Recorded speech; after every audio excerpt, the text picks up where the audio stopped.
नमस्कार दोस्तों, मैं रवि रंजन अपने संस्थान के यूट्यूब चैनल पढ़ाई घर घर घर नौकरी पर आप सभी का स्वागत करते हैं। फिर से हम लोग आज जीएस के महत्वपूर्ण 20 क्वेश्चन लेकर आ चुके हैं। आज जो है देखेंगे सेशन बहुत अच्छा होने वाला है, आप अंत तक बने रहेंगे। बिहार एसएससी, बिहार दरोगा एंड जनरल कंपटीशन के सभी लोगों के लिए, सभी एग्जाम के तैयारी करने वालों के लिए महत्वपूर्ण होने जा रहा है। आते हैं, आज देखते हैं पहला प्रश्न क्या कहता है। लेकिन उसके पहले हम लोग एक मोटिवेशन कोड लेकर आए हैं। देखेंगे आज का मोटिवेशन कोड क्या है।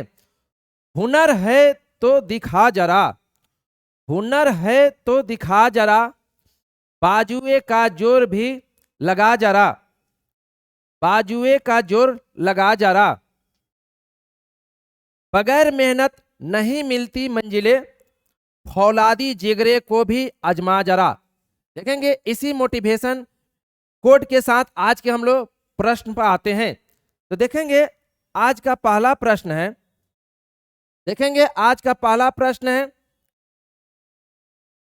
ग्राम पंचायत निम्नलिखित में से किसके प्रति उत्तरदायी होता है। ग्राम पंचायत किसके प्रति उत्तरदायी होता है। आप सभी भी आप कमेंट में आंसर देंगे, ग्राम पंचायत किसके प्रति उत्तरदायी होता है। ऑप्शन है पंचायत समिति, ग्राम सभा, मुखिया, प्रखंड विकास पदाधिकारी। देखेंगे इसका आंसर हो जाएगा ग्राम सभा। ग्राम पंचायत किसके प्रति उत्तरदायी होता है, तो ग्राम सभा के प्रति। देखेंगे जैसे आप पढ़े होंगे सरकार के 3 अंग होते हैं, ठीक उसी प्रकार स्थानीय स्वशासन में स्थानीय सरकार के भी 3 अंग होते हैं। वो 3 अंग कौन कौन होते हैं, तो देखेंगे ग्राम सभा, ग्राम सभा, ग्राम पंचायत, ग्राम पंचायत और ग्राम कचहरी, ग्राम कचहरी। जैसे आप पढ़े होंगे विधायिका, कार्यपालिका, न्यायपालिका, सरकार के 3 अंग होते हैं, ठीक उसी तरह स्थानीय स्वशासन में ग्राम सभा विधायिका होता है, ग्राम सभा विधायिका होता है, ग्राम सभा का विधायिका होता है। ग्राम पंचायत, ग्राम पंचायत कार्यपालिका होता है, कार्यपालिका होता है। और ग्राम कचहरी न्यायपालिका होता है, न्यायपालिका होता है। और आप जानते हैं स्थानीय स्वशासन हो या लोकतांत्रिक व्यवस्था में कार्यपालिका विधायिका के प्रति उत्तरदायी होता है। इस तरह से ग्राम पंचायत किसके प्रति उत्तरदायी होगा, ग्राम सभा के प्रति उत्तरदायी होगा। देखेंगे क्वेश्चन पूछता है ग्राम सभा के सदस्य कौन होते हैं, तो देखेंगे ग्राम सभा के मेंबर कौन होते हैं। वे सारे लोग, वे ग्राम पंचायत के वे सारे लोग, वे सारे जनता जिनका मतदाता सूची में नाम दर्ज हो चुका है, अर्थात जिनकी उम्र 18 वर्ष हो चुकी है, वे सारे लोग ग्राम सभा के सदस्य होते हैं। ग्राम सभा की अध्यक्षता कौन करता है, तो ग्राम सभा की अध्यक्षता मुखिया के द्वारा किया जाता है। देखेंगे ग्राम पंचायत, ग्राम पंचायत में कौन कौन होते हैं, मुखिया होते हैं, वार्ड सदस्य होते हैं, मुखिया, वार्ड सदस्य, उप मुखिया और पंचायत सचिव। ठीक है, अगले क्वेश्चन पाते हैं। अगला प्रश्न है संविधान सभा, अगला क्वेश्चन है संविधान सभा की अंतिम बैठक कब हुई थी। देखेंगे संविधान सभा की अंतिम बैठक कब हुई थी, 24 जनवरी 1950 को संविधान सभा की अंतिम बैठक पर संविधान के प्रारूप पर हस्ताक्षर किया गया था, जिसमें 284 सदस्यों ने संविधान पर हस्ताक्षर किया था।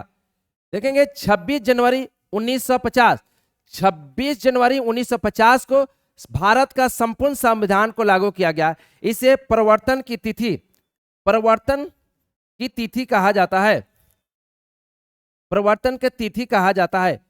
देखेंगे 13 दिसंबर 1946, देखेंगे 13 दिसंबर 1946 को संविधान सभा की बैठक में पंडित जवाहरलाल नेहरू ने उद्देश्य प्रस्ताव प्रस्तुत किया था।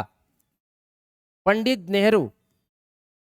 जवाहरलाल नेहरू ने 13 दिसंबर 1946 को संविधान सभा की बैठक में उद्देश्य प्रस्ताव प्रस्तुत किया था। और 26 नवंबर को भारत का संविधान अंगीकृत हुआ था, भारत का संविधान अंगीकृत हुआ था। नोट करेंगे भारत का संविधान अंगीकृत कब हुआ था? तो 26 नवंबर 1949 को भारत का संविधान अंगीकृत हुआ था।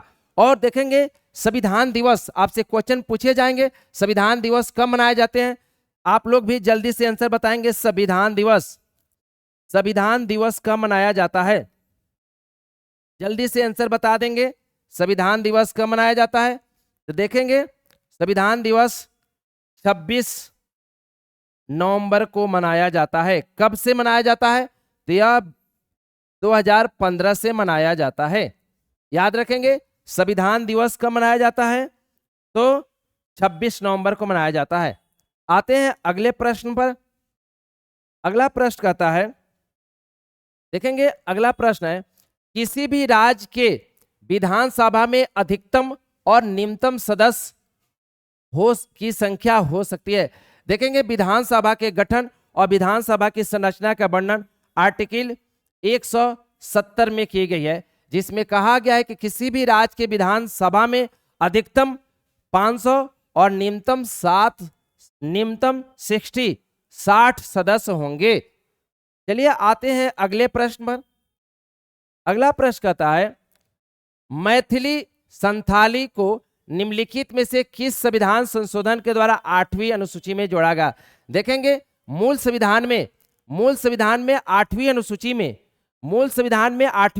में 14 भाषाएं थी, लेकिन वर्तमान में 22 भाषाएं हैं। मैथिली को कब जोड़ा गया? तो देखेंगे मैथिली को 92 संविधान संशोधन 92वें संविधान संशोधन के द्वारा 2003 में जोड़ा गया था। मैथिली, संथाली, डोगरी, बोडो, इन चारों को 92वें संविधान संशोधन के द्वारा 2003 में जोड़ा गया। अब ऑप्शन देखते हैं। 21वें संविधान संशोधन के द्वारा 1967 में 1967 में सिंधी को 15वें भाषा के रूप में जोड़ा गया। सिंधी को 8वीं अनुसूची में 15वें भाषा के रूप में जोड़ा गया। 71वें देखेंगे 71वें संविधान संशोधन के द्वारा 1992 में इसमें नेपाली, ठीक है, नमक, नेपाली, मणिपुरी और कोंकणी को जोड़ा गया। देखेंगे अगला नेक्स्ट पॉइंट इसमें ऑप्शन है 93वां संविधान संशोधन। देखेंगे 93वें संविधान संशोधन के द्वारा 2005 में आर्टिकल 15 का 5 जोड़ा गया। इसके द्वारा कॉलेजों, विश्वविद्यालयों में, उच्च शिक्षण संस्थानों में जैसे IIT, IIM, निजी शिक्षण संस्थानों में सामाजिक एवं शैक्षणिक रूप से पिछड़े हुए लोगों को नामांकन में आरक्षण दिया गया। कहाँ दिया गया? IIT, IIMs, AIMs इत्यादि में नामांकन में आरक्षण दिया गया। अगले प्रश्न को देखते हैं। देखेंगे अगला प्रश्न है, यदि कोई व्यक्ति संसद के दोनों सदन लोकसभा एवं राज्यसभा के सदस्य निर्वाचित हो जाते हैं तो कितने दिनों के अंदर एक सदन की सदस्यता छोड़ना पड़ेगा? देखेंगे भारत के संविधान में एक सीट पर एक व्यक्ति एक बार में एक ही सदन के सदस्य हो सकते हैं, इसका प्रावधान किया गया है। लेकिन अगर कोई व्यक्ति एक साथ लोकसभा और राज्यसभा दोनों का सदस्य बन जाता है तो उसे 10 दिनों के अंदर यह सूचना देना पड़ता है कि वह किस सदन की सदस्यता रखना चाहता है। अगर 10 दिनों के अंदर सूचना नहीं देता है तब उस स्थिति में 10 दिनों के अंदर सूचना नहीं देता है उस स्थिति में उस सदन की सदस्यता समाप्त हो जाती है। लेकिन अगर कोई व्यक्ति एक साथ विधानसभा और लोकसभा, एक साथ विधानसभा एवं लोकसभा का सदस्य बन जाता है तो उसे 14 दिनों के अंदर सूचना देना पड़ेगा। अगर 14 दिनों में अगर सूचना नहीं देता है तब उसकी लोकसभा की सदस्यता अर्थात उच्च सदन की सदस्यता समाप्त हो जाएगी। आते हैं अगले प्रश्न को देखते हैं। देखिएगा अगला प्रश्न है, महाराष्ट्र सरकार के द्वारा किस तिथि को स्वतंत्र वीर गौरव दिवस मनाया जाएगा? देखेंगे हाल ही में महाराष्ट्र के मुख्यमंत्री एकनाथ शिंदे के द्वारा 28 मई को एकनाथ शिंदे के द्वारा 28 मई को वीर स्वतंत्र वीर गौरव दिवस मनाने की घोषणा की गई। बीडी सावरकर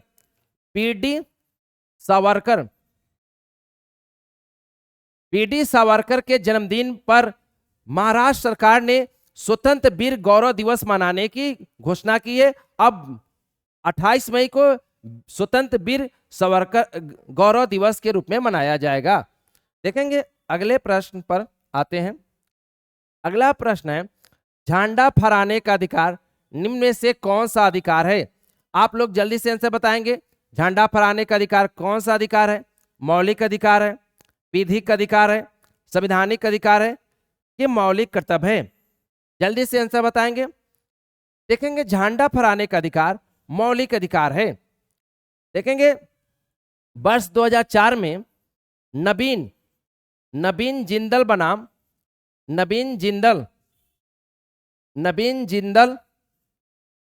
बनाम भारत संघ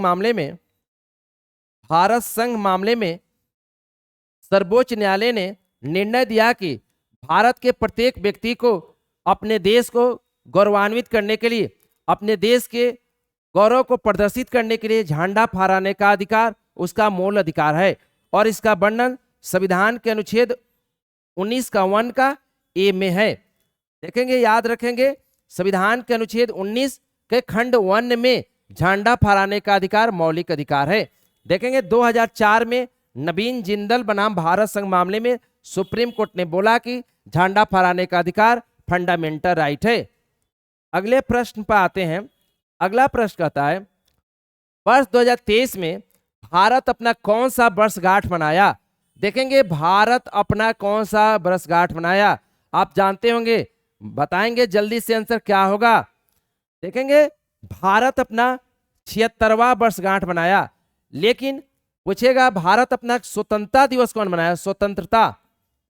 स्वतंत्रता दिवस पूछेगा तो 77वां होगा। वर्षगांठ एक वर्ष पर मनाए जाते हैं। भारत 15 अगस्त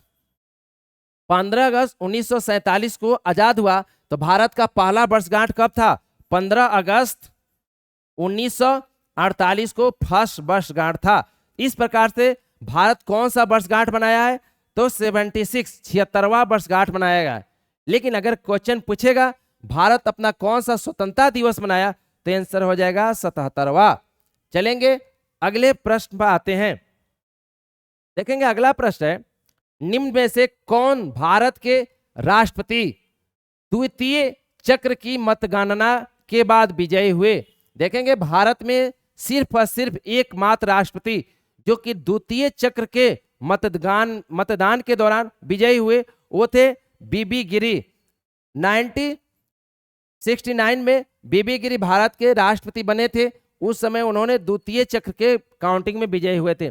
नीलम संजीव रेड्डी निर्विरोध निर्वाचित होने वाले भारत के राष्ट्रपति थे।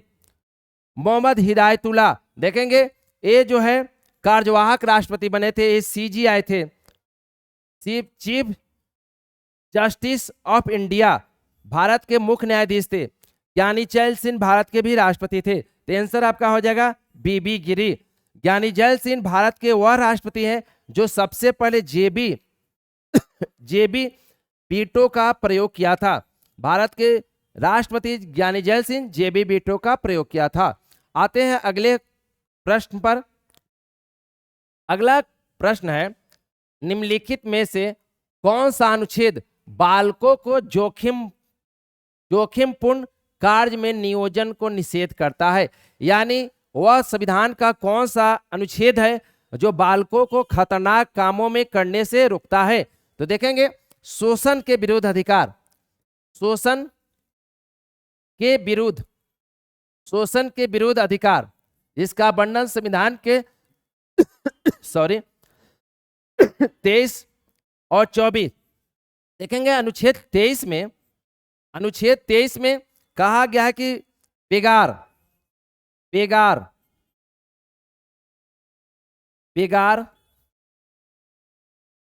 बंधुआ मजदूरी, बंधुआ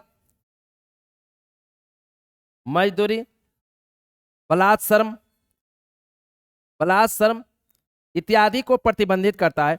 और अनुच्छेद 24 सॉरी अनुच्छेद 24 14 वर्ष से कम उम्र के बालकों को खतरनाक काम में करने को, खतरनाक जोखिमपूर्ण काम में उन्हें लगने से, उन्हें करने से प्रतिबंधित करता है। तो आपका आंसर हो जाएगा आर्टिकल अनुच्छेद 24। देखेंगे अनुच्छेद 21, देखेंगे अनुच्छेद 21 जो है इसमें प्राण एवं दैहिक स्वतंत्रता का वर्णन है। प्राण एवं दैहिक स्वतंत्रता का वर्णन है। अनुच्छेद 22 गिरफ्तारी के विरुद्ध संरक्षण, गिरफ्तारी के विरुद्ध संरक्षण, गिरफ्तारी के विरुद्ध संरक्षण का बात कहा गया है।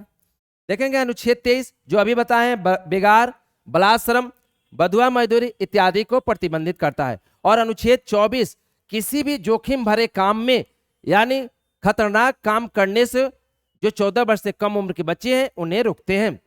आते हैं अगले प्रश्न पर। देखेंगे अगला प्रश्न है, निम्न में से कौन राष्ट्रपति के कौन विधायी शक्ति नहीं है। देखेंगे राष्ट्रपति के विधायी शक्ति की बात की जा रही है।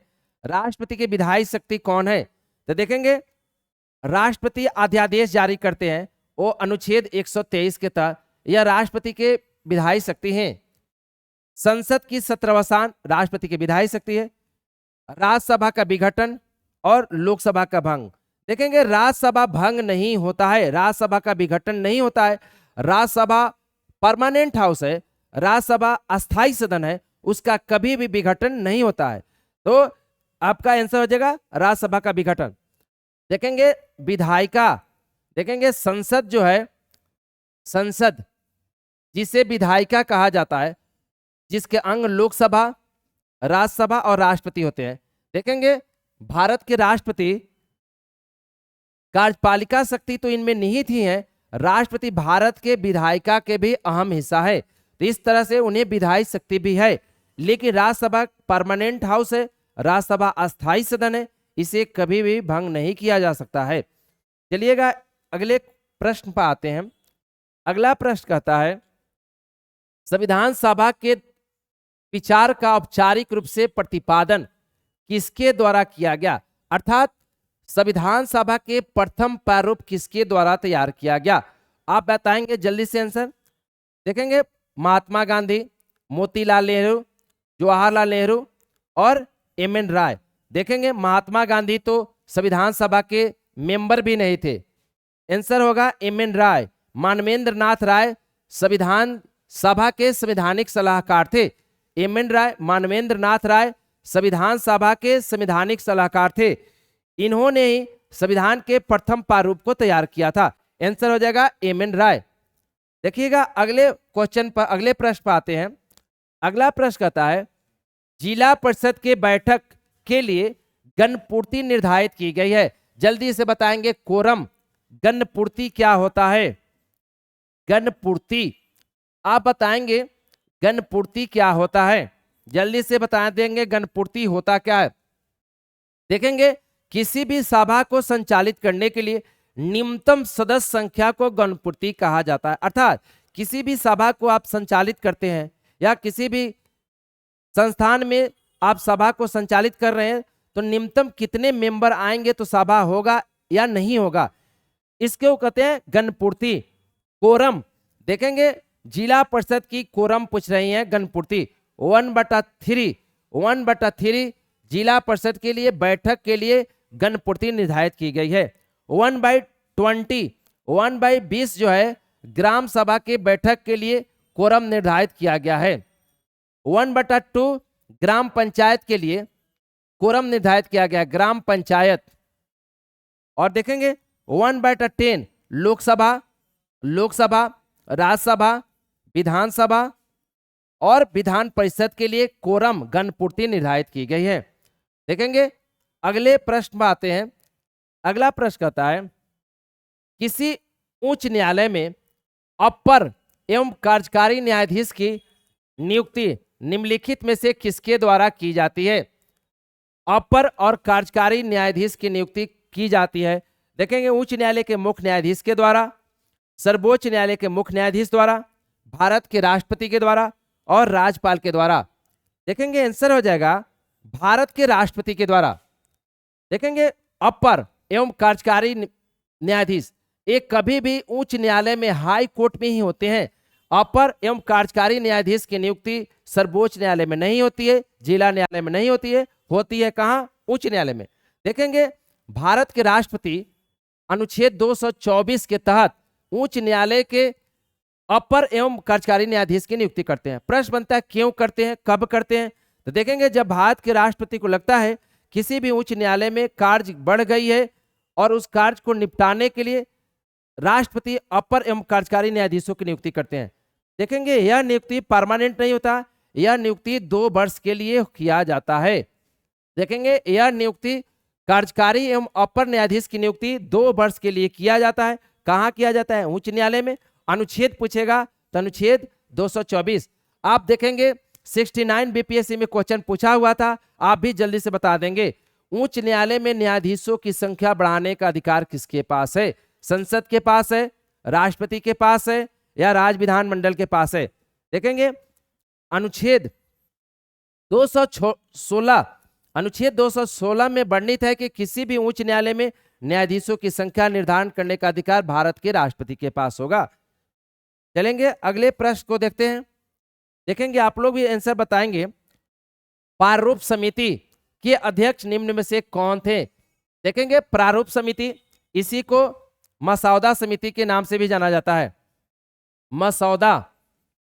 मसौदा समिति भी इसे कहा जाता है और इसे पांडुलेखन समिति भी कहा जाता है। इंग्लिश में एक ही नाम है, ड्राफ्टिंग कमेटी। देखेंगे आंसर है प्रारूप समिति के अध्यक्ष निम्न में से कौन थे? तो आंसर होगा भीमराव अंबेडकर। देखेंगे प्रारूप समिति का गठन 29 अगस्त 1947 को किया गया था, जिसमें अध्यक्ष सहित सदस्यों की संख्या 7 थी। आते हैं अगले प्रश्न पर। देखेंगे अगला प्रश्न है भारत के राष्ट्रीय ध्वज के मध्य में बने धर्मचक्र का रंग निम्न में क्या है? देखेंगे जो तिल्ली है, आपके जो चक्र है आपके राष्ट्रीय ध्वज में, भारतीय तिरंगा झंडा में, उसमें जो चक्र है उसका कलर क्या है धर्मचक्र का? तो देखेंगे गहरा नीला। देखेंगे गहरा नीला जो है इसका जो है कलर है, आंसर हो जाएगा गहरा नीला। देखेंगे भारत का जो ध्वज है इसे 22 जुलाई 1947 को संविधान, एक मिनट देखेंगे टेक्निकल टीम देखेंगे क्या प्रॉब्लम आ रही है, जल्दी से इसे दूर करेंगे।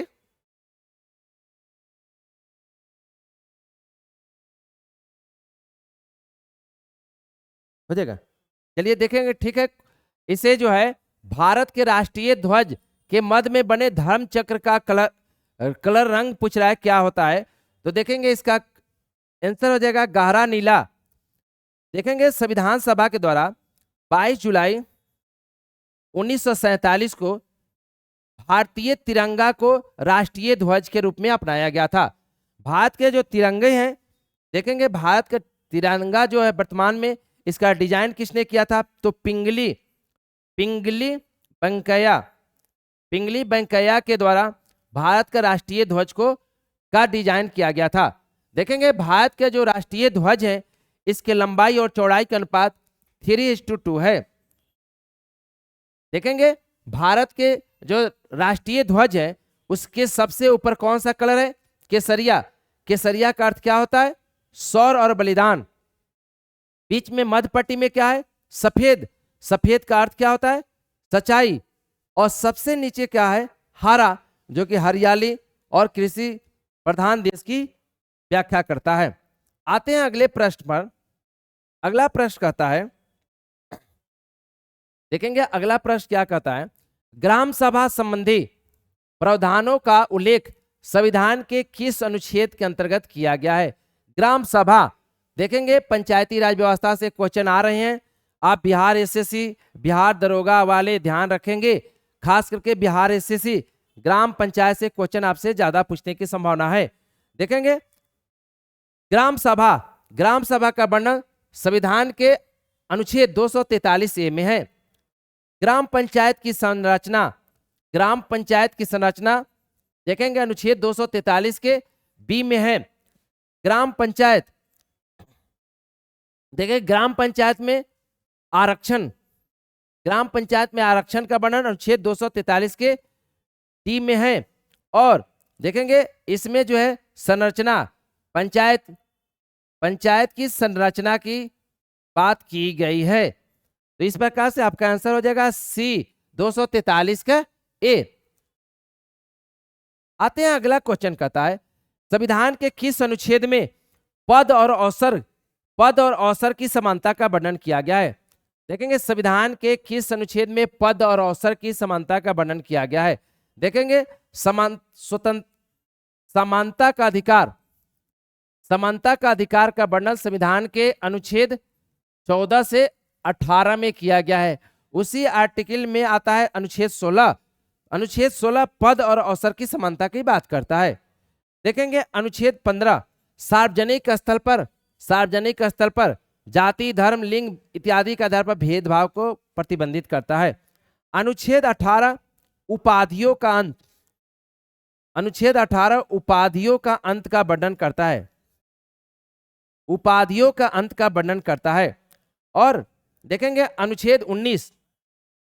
अनुच्छेद 19 से लेकर 22 तक स्वतंत्रता के अधिकार का वर्णन है। अनुच्छेद 19 में वाक एवं अभिव्यक्ति की स्वतंत्रता का वर्णन किया गया है। आते हैं अगले प्रश्न पर। अगला प्रश्न क्या कहता है? देखेंगे अगला प्रश्न कहता है राज्यसभा की लोकसभा के समान शक्तियां किस क्षेत्र में है? आप देखेंगे लोकसभा और राज्यसभा की शक्तियां समान किस जगह पर दोनों की शक्तियां समान दिखाई देती है? आप ऑप्शन देखेंगे अखिल भारतीय सेवा गठित करने के विषय में। देखेंगे राज्यसभा का विशेषाधिकार है। अनुच्छेद 312 के तहत राज्यसभा किसी भी केंद्रीय सेवा को अखिल भारतीय सेवा घोषित कर सकता है। ये राज्यसभा का विशेषाधिकार है। सरकार को हटाने, देखेंगे सरकार के विरुद्ध, सरकार को हटाने के लिए अविश्वास प्रस्ताव लोकसभा में लाया जाता है, राज्यसभा में नहीं। कटौती प्रस्ताव लोकसभा में लाया जाता है। तो देखेंगे अब आप आंसर जरूर बता सकते हैं। तो समान शक्तियां कहाँ है? संविधान संशोधन के विषय में। और संविधान संशोधन का वर्णन कहाँ है? तो अनुच्छेद 368। और संविधान संशोधन की व्यवस्था कहां से लिया गया है? दक्षिण अफ्रीका से लिया गया है। चलिएगा आज के हम लोग लास्ट क्वेश्चन पे आते हैं। लास्ट प्रश्न क्या कहता है? देखेंगे लास्ट प्रश्न है निम्नलिखित में से कौन सा संविधान संशोधन अधिनियम प्रारंभिक शिक्षा के मूल अधिकार के रूप में होने से संबंधित है? देखेंगे भारत के संविधान के अनुच्छेद 21 ए को 86वें संविधान संशोधन के द्वारा जोड़ा गया। इसके तहत 6 से 14 वर्ष के बच्चे को निःशुल्क और अनिवार्य सेवा का व्यवस्था किया गया, जो कि पहले अनुच्छेद 45 में वर्णन किया गया था। देखेंगे ऑप्शन 84वां संविधान संशोधन 2001 के द्वारा लोकसभा और विधानसभा के सदस्यों की संख्या को 2026 तक यथावत रखने का प्रावधान किया गया। देखेंगे 85वां संविधान संशोधन के द्वारा 85वें संविधान संशोधन के द्वारा जो है आपको 85वें संविधान संशोधन के द्वारा लोकसभा और राज्यसभा में 85वें संविधान संशोधन के द्वारा आपको पदोन्नति में आरक्षण को जारी किया गया, जो कि सुप्रीम कोर्ट ने 1992 में रोक लगा दिया था। और 87वां संविधान संशोधन अधिनियम के द्वारा 87वां संविधान संशोधन के द्वारा आपको इसे भूल रहे हैं, इसको नेक्स्ट वीडियो में बता देंगे, इसको नहीं याद आ रहा है नेक्स्ट वीडियो में बता देंगे। देखेंगे दोस्तों आज के 20 महत्वपूर्ण क्वेश्चन को। ठीक है, आज 20 महत्वपूर्ण क्वेश्चन बताया गया जो आपके बिहार एसएससी, बिहार दरोगा के लिए अति महत्वपूर्ण क्वेश्चन था।